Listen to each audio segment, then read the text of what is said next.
We begin round number 6, scheduled for 10. Joel, Julio, and James Kirkland. Remarkably, nobody's been down.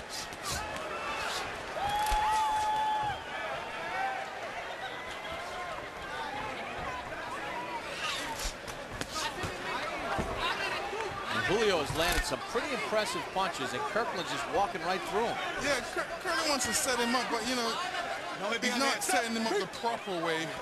That's because he has nothing to fear from Julio right now. But Kirkland's ability to take these shots, I think, is a matter of preparation and determination. Physically, mentally, emotionally, he's fully determined, fully committed, and fully prepared. Another fighter maybe doesn't take the shots the same way.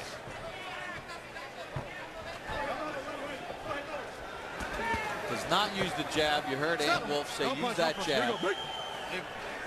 You know, Kirkland almost has disdain for his opponent. He just walks right in there, nothing to fear, and he just wants to mix it up.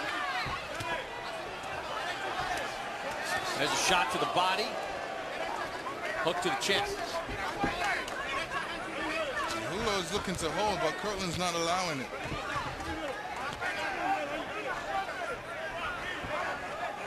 That right eye of Julio has tasted a lot of left hands from James Kirkland. Here we go.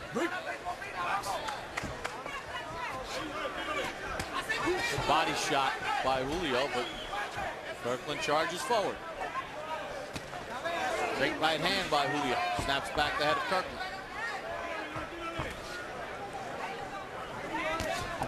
See, it's funny. Julio throws a good right. You know, that's all he has to do is throw that right hand, back up and throw a right hand, and Kirkland is coming into it. It seems to have no effect, Lennox. Well, it's a bit too late for that. He should have started that in the first couple rounds, but He tried it a couple times, and even though I think Julio thought he was prepared to the level of aggression and pressure that Kirkland would put on him, I don't know if it's possible to prepare for this level of pressure.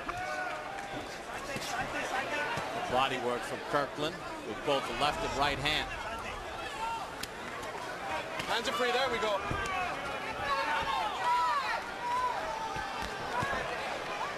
It's just a relentless assault. Pressure. Kirkland constantly coming forward. Fires a left hand. There we go. Fight. 10 seconds. Stop at the bell, gentlemen. Julio's trying to ward him off, but Kirkland just keeps coming forward. Left hand by Kirkland. Julio tries to respond at the bell.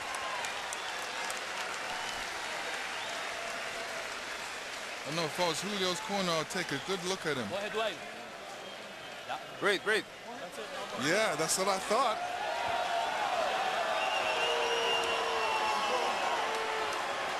Yeah, I think that was a wise move by their corner. You know what I mean? They see their man getting hurt, not really doing anything. He's mostly boxing defensively. He's getting banged up. And I don't see him, you know, winning the fight. So I think his corner made a good decision there to stop the fight. Right eye obviously becoming an issue, and you saw near the end of that round, Julio just could not get out of the way of the relentless attack from James Kirkland.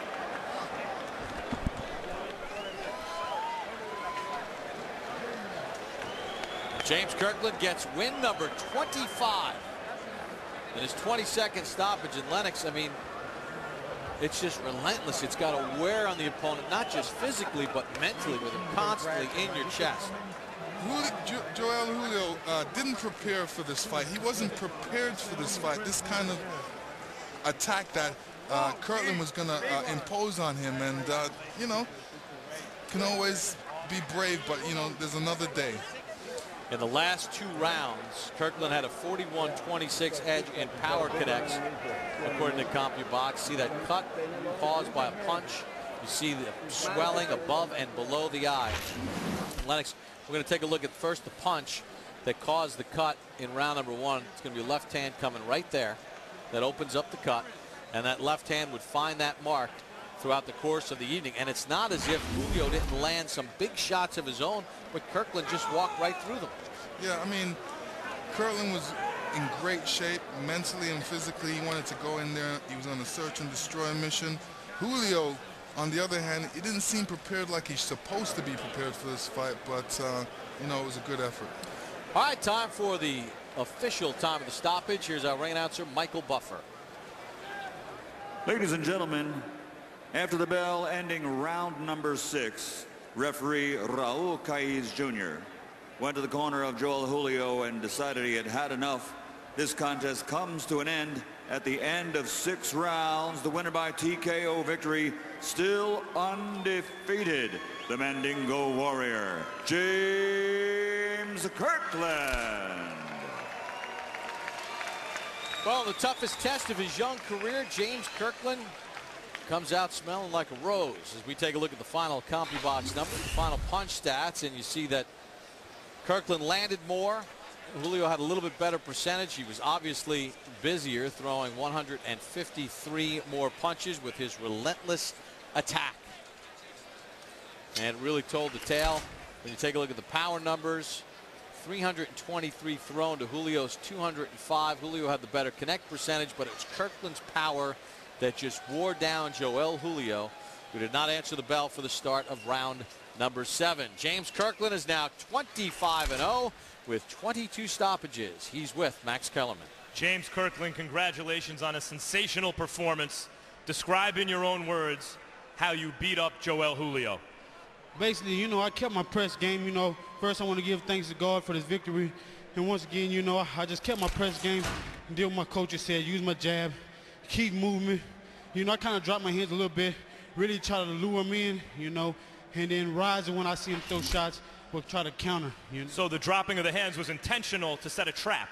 Exactly, you know, sometimes that I was doing it, and then sometimes I get in the inside and we get too close to my opponent, which my trainer and Pops, they would tell me basically, give yourself some punching room, be able to throw, but then like, I sometimes like to get in the inside, work the body, turn a little bit in the inside, and make him pay like that way.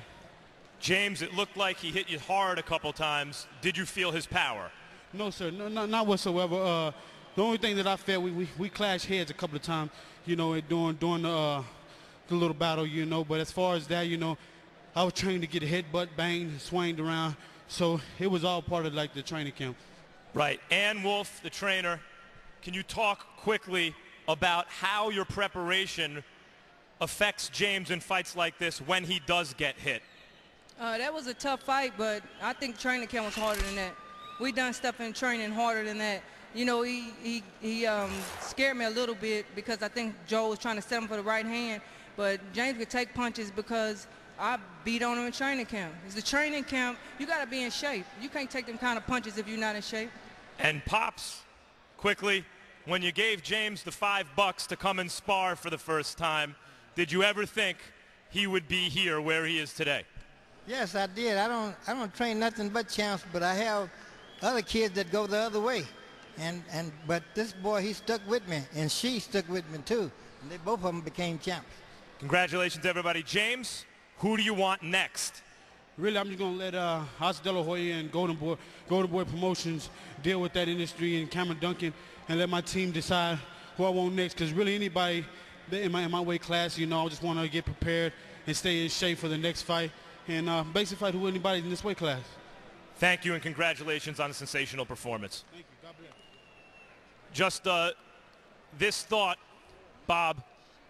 We saw a triple header of rising stars today, and it's not just how you win, given the current condition of boxing. It's, do you inspire people? Do you inspire them to want to see you again? Ortiz and Kirkland, I think it's safe to say you'd want to see again. Well, no question about it, Max. And Lennox